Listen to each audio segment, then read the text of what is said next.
મુકેશભાઈની સાથે આપણે જાણીએ સંગીત વિદ્યા વિશે. સંગીત માટે એમણે છેલ્લા 20 વર્ષથી ઘણું બધું યોગદાન આપ્યું છે અને ઘણું બધું તેઓ શીખ્યા છે અને બાળકોને શીખવાડે છે. તો ચાલો જાણીએ આપણે.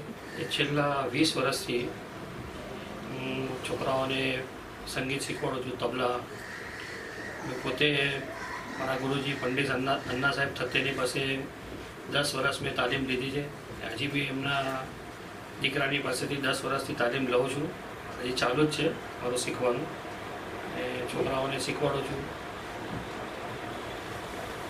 મારી પાસે શીખેલા છોકરાઓ આજે America, London, Dubai, Singapore, Malaysia બધે બાજુ all over the world perform કરે છે અને મને એ વાતની ખુશી છે અને પોતાનું કમાય છે અને પોતે આ સંગીતની પર પોતાના પગ પર ઊભા છે.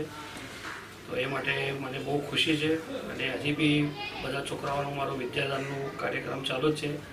હજી બી છોકરાઓ મારી પાસે શીખે અને આગળ વધે અને ઓલ ઓવર ધ વર્લ્ડ જાય અને આપણી ભારતીય સંસ્કૃતિ જે છે ઇન્ડિયન ક્લાસિકલ મ્યુઝિક એનું નામ આખા વર્લ્ડમાં રોશન કરે એવી મારી દિલથી ઈચ્છા છે. મુકેશભાઈ, સંગીત વિશેનો તમને શોખ કેવી રીતે જાગ્યો? નાનપણમાં મારા પપ્પાએ મને કીધું કે તને તબલા શીખવા છે. મારી સિસ્ટર ગાવાનું શીખતા હતા, મારા મોટા ભાઈ હાર્મોનિયમ શીખતા હતા. મને કે તું તબલા શીખ. તો ઠીક છે. મને તબલાના ક્લાસીસમાં લગાવ્યો. સિસ્ટર અને ભાઈએ છોડી દીધું પણ મેં છોડ્યું નહીં. મેં છેલ્લા સુધી મેં આખું કન્ટિન્યુઅસલી કર્યું. ત્યાં ક્લાસીસમાં શીખી અને 2 એક્ઝામ આપી. પછી હમણાં પછી વિશારદની ડિગ્રી. કઈ એક્ઝામ આપી હતી તમે? મેં 7 એક્ઝામ આપી છે સંગીત વિશારદ સુધીની અખિલ ભારતીય ગાંધર્વ મહાવિદ્યાલયમાંથી અને વિશારદની ડિગ્રી છે આજે મારી પાસે અને મારા ક્લાસ રજિસ્ટર્ડ થયા છે ગાંધર્વ મહાવિદ્યાલયમાં અને એમના સેન્ટરની થ્રુ મારા વિદ્યાર્થીઓ પણ આગળ વધે છે. અને હમણાં મારા એક વિદ્યાર્થીએ મારાથી પણ આગળની એક્ઝામ સંગીત અલંકારની એક્ઝામ આપી છે અને પાસ થઈ ગયા છે. તો મારાથી બી આગળની એક્ઝામ પણ મારી પાસે જ શીખે છે. ગાંધર્વ વિદ્યા શું છે એના વિશે તમે જણાવશો કે? એ પંડિત પલુસ્કરે એની સ્થાપના કરેલી મીરજમાં. એ all over the world famous સંસ્થા છે. અખિલ ભારતીય ગાંધર્વ મહાવિદ્યાલય એટલે એક યુનિવર્સિટી છે. ત્યાંથી ઓલ ઓવર ધ ઇન્ડિયાની એક્ઝામ્સ થાય છે, ઓલ ઓવર ધ ઇન્ડિયા. અને પછી એના ડિગ્રી કોર્સ છે MA, BA in music, MA in music અને બધા વિષયોમાં. હાર્મોનિયમ છે, તબલા છે, ગિટાર છે, વેસ્ટર્ન ઇન્સ્ટ્રુમેન્ટની પણ હમણાં એ લોકો એક્ઝામ્સ ચાલુ કરી છે. તમે કઈ એક્ઝામ આપી હતી? તમે BA થયા હતા? BA. I am BA in music, સંગીત વિશારદ. તમારી સાથે આપણા એરિયામાંથી કે આપણા સમાજમાંથી કે આપણા લોકોમાંથી કોઈ તમારા જાણ માટે કોઈ છે ખરા? ના, મારા સ્ટુડન્ટમાંથી 2 સ્ટુડન્ટ આપણા જે સમાજના જે 2 સ્ટુડન્ટ વિશારદ થઈ ગયા છે અને હવે એક તો અલંકાર બી થઈ ગયો છે. જોઈએ હવે આગળ હજી બધા આવ્યા છે હવે વિશારદમાં તો હજી બી ડિગ્રી લઈ રહ્યા છે. બરાબર, સારી વાત છે. મુકેશભાઈ, તમે જે આ સંગીત વિશે જે તમે લોકોને જે તાલીમ આપી રહ્યા છો, તમે આની અંદર પર્સનલ જે ઇન્ટરેસ્ટ લીધો, કારણ કે ખાસ કરીને ક્લાસિકલ મ્યુઝિકમાં બહુ ઓછા લોકો મતલબ ઇન્ટરેસ્ટ લેતા હોય છે અને અત્યારના જે વેસ્ટર્ન યુગમાં તે છતાં બી તમે જે આ ક્લાસિકલને જે પકડી રાખ્યું છે, ચલાવી રહ્યા છો અને અંદાજથી કેટલાક સ્ટુડન્ટો તમારી પાસે આવે છે? મારી પાસે તો હમણાં 20-22 સ્ટુડન્ટ છે પણ શીખીને તો લગભગ 100-150 સ્ટુડન્ટ શીખીને ગયા છે. અચ્છા, 100 જેટલા સ્ટુડન્ટો શીખીને ગયા અને હવે all over the world perform કરે છે લોકો. અચ્છા, તો મુકેશભાઈ, સંગીત વિશે તમે લોકોને શું કહેવા માંગશો? લોકોને શું સંદેશ આપશો? મારો તો સંદેશ એ છે કે સંગીત એક નેવર એન્ડિંગ સ્ટોરી છે અને તમે જેટલું શીખો એટલું ઓછું છે. અને અગર તમે ક્લાસિકલ સંગીત શીખો છો તો આગળની બી તમારી લાઈફ જે છે એકદમ ટેન્શન ફ્રી હોય છે અને ટેન્શનમાંથી મુક્ત કરે છે. બરાબર, એકદમ સંગીત એક વન કાઇન્ડ ઓફ મેડિટેશન કહી શકીએ. મેડિટેશન છે, એક ટાઈપનો યોગા છે એ તમે કરો અને એટલું ઓછું છે અને શીખો તો એટલી મજા આવતી જાય અને બીજાને શીખવાડવાની જે મજા છે એ તો અલગ જ છે. અચ્છા મુકેશભાઈ, આ સિવાય તમારા બાળકો બી આની અંદર સંકળાયેલા છે, તો એમના વિશે તમે જણાવશો? એ લોકોને મેં નાનપણથી કીધેલું કે તમને અગર ઇન્ટરેસ્ટ હોય તો કરો, નહીં તો મેં કાંઈ જબરદસ્તી કરી નથી, પણ બંને તબલા ચૂઝ કર્યા છે. તો તબલાની ઝલક જરા બતાવજો તમે.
नमस्कार, मैं ओमकार सुनील परब। मैं कक्षा तीसरी से श्री मुकेश सोलंकी सर के पास तबले की कला ले रहा हूँ और मेरा ये सौभाग्य है कि मुझे श्री मुकेश सोलंकी सर जैसे गुरु मिले। इनके जैसा गुरु मिलना बहुत बड़े नसीब वालों के ही भाग्य में रहता है और मैं बहुत खुश हूँ कि मुझे तबला सिखाने के लिए इतने अच्छे गुरु मिले और इनसे मुझे बहुत अच्छी विद्या प्राप्त हुई है तबले के बारे में। और मैंने हाल ही में विशारद पूर्ण किया। विशारद अखिल भारतीय गांधर्व महाविद्यालय की मंडल तरफ से विशारद परीक्षा पास की मेरे गुरुजी की मदद से। उनका बहुत बहुत मैं शुक्रिया करना चाहता हूँ कि मुझे उन्होंने ये डिग्री हासिल करके दी। ओमकार जी, ये जो विशारद की जो आप डिग्री बोल रहे हो, तो उसमें कितने साल की स्टडी होती है और उसमें क्या क्या करना पड़ता है? लगभग मुझे तो ये डिग्री मिलाने में 7 से 8 साल लग गए। उनके पीछे मेरे माता पिता, मेरे श्री गुरुजी और उनकी वाइफ श्री मीना सोलंकी, उनकी बहुत मेहनत है इसके पीछे। वो रोज़ मुझे दिन रात सिखाते रहे तबले का अभ्यास और इसी वजह से मैं डिग्री अच्छे से पास हो सका हूँ। इनका पूरा श्रेय मेरे श्री गुरुजी और उनके वाइफ को ही जाता है। तबले का प्रैक्टिस कितने आवर्स करते थे? तबले का प्रैक्टिस में लगभग 1 या 1.5 घंटे करता था घर पे। उसके अलावा आपको और किस में रुचि है, किस में शौक रखते हो? मेरे तबले के अलावा और किसी में ही रुचि नहीं है। मतलब यही आपके लिए सब कुछ है? हाँ, सब कुछ है, पैशन है। तो उसमें और आप आगे क्या करना चाहते हो? आगे मैं एक अच्छा परफॉर्मर्स बनना चाहता हूँ, यही मेरी इच्छा है। अभी मुझे जो गुरु मिले उनकी वजह से ये हो सकता है। थैंक यू ओमकार जी, आपने जो हासिल की है डिग्री, हाँ। हम आपको उम्मीद रखते हैं, दुआ करते हैं आप और आगे बढ़े और पढ़े और संगीत में तालीम ले। Thank you. धन्यवाद। મારું નામ સૌરભ પ્રવીણ હડિયલ છે। હું બહુ નાનો હતો, સરના બાબાથી બી બહુ નાનો હતો ત્યારથી એમના અંડરમાં જ રહ્યો છું। ક્લાસીસ વગેરેમાં ઘરવાળે મને જોઈન કર્યો હતો, પણ થોડા કારણ વજહથી છૂટી ગયા હતા। તો પછી સર છે, આમાં હું ડુંગરી પર જ રહેતો હતો એમને ત્યાં, અને ભજન મંડળ બી હતું ત્યારે સરનું।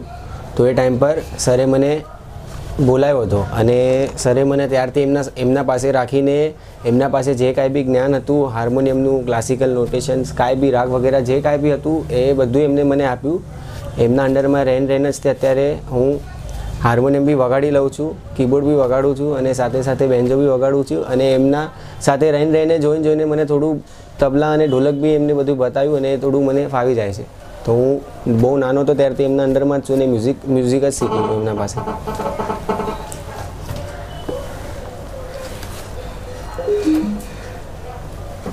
એ સિવાય તમે બીજું શું કરો છો? મ્યુઝિક સિવાય તો હું બીજું કાંઈ જ નથી કરતો. મ્યુઝિક જ શીખું છું, એ જ નાના મોટા પ્રોગ્રામ્સ કરું છું અને હજી બી ઘણું બધું શીખવું છે. સર અને એ લોકોનો બહુ સપોર્ટ રહ્યો છે, બહુ વર્ષોથી હજી બી એ લોકો કરે છે. હવે આગળ મને થોડાક પ્રોફેશનલી ક્લાસમાં એ લોકો જ મને સપોર્ટ કરીને લગાવવાના છે અને એ હું સરને ને એ લોકોનું એ લોકોએ જે મારા માટે કર્યું હું કોઈ દિવસ ભૂલી નહીં. બસ એ આમ જ તે. ટૂંકમાં આજે મુકેશભાઈનો આજે સંગીત વિશે ઘણો બધો ફાળો છે, ઘણા બધા વિદ્યાર્થીઓને એમણે સપોર્ટ કર્યો છે અને ઘણા બધા વિદ્યાર્થીઓ એમના હાથ નીચેથી આગળ વધ્યા છે. અને બેઝિકલી સંગીતના ક્લાસીસ સિવાય પણ એ લોકોમાં જે એક માનવતા, એક જે ઇન્સાનિયત અને જે એક પ્રેમભાવ જે છે એ આપણે કહી શકીએ કે ખૂબ જ મતલબ હેલ્પફુલ એમનો નેચર, બહુ હેલ્પફુલ છે કે જેથી કરીને બાળકો આગળ વધે. સાચી વાત. બરાબર. મુકેશભાઈ, તમે જે બાળકોને જે તાલીમ આપો છો, તમે જે બાળકોને જે પ્રોત્સાહિત કરો છો એ બદલ તમને ખરેખર અભિનંદન છે. કારણ કે આપણા સમાજમાં ઘણા એવા બાળકો છે, ઘણા એવા વિદ્યાર્થીઓ છે જેઓ ભણી નથી શકતા, જેઓ ફાઇનાન્શિયલ કન્ડિશન એમની સારી નથી હોતી, એ લોકોને મ્યુઝિકમાં ઇન્ટરેસ્ટ હોય છે પણ તે લોકો જઈ નથી શકતા. અને તમે જે આ તબલા માટે, મ્યુઝિક માટે, હાર્મોનિયમ માટે જે ક્લાસીસ ચાલુ કર્યા છે એ ખરેખર એક ખૂબ જ નોંધનીય વાત કહેવાય. આપણા કેટલા છોકરાઓ છે એ લોકો ફીસ નથી ભરી શકતા, તો એમને હું ફ્રી શીખવાડું છું, એમના પાસેથી નથી લેતો ફીસ હું. Very good. એમને ફ્રી, અમને ભાઈને તો એમાંથી હું જ છું નાનપણથી. રહેવાનું બી મારી સાથે જ અહીંયા ક્લાસમાં રહેવાનું બી કરી આપ્યું કે રહે અને શીખો. તો રહેવાનો બી પ્રોબ્લેમ હતો તો રહેવાનું બી કરી આપ્યું, બધી રીતે હેલ્પ કરીએ છીએ. ફીસ તો જરા પણ એ તો ભૂલી જ જાઉં કે મેં અત્યાર સુધી એમને કાંઈ આપ્યું હોય. બસ જે છે બહુ સારી વાત છે મુકેશભાઈ. તમે જે આ સમાજના બાળકો માટે ખાસ કરીને તમે પૈસાનું એટલું જોતા નથી અને સંગીતને વધારે તમે પ્રાધાન્ય આપો છો, સંગીતને જ વધારે તમે મહત્ત્વ આપો છો. એ ખરેખર બહુ આનંદની વાત છે, ખુશીની વાત છે. આપણે આશા રાખીએ કે આપણા બાળકો સંગીતની અંદર આગળ વધે, એમને ખૂબ જ પ્રોત્સાહિત થાય અને આપણા સમાજનું નામ રોશન કરે.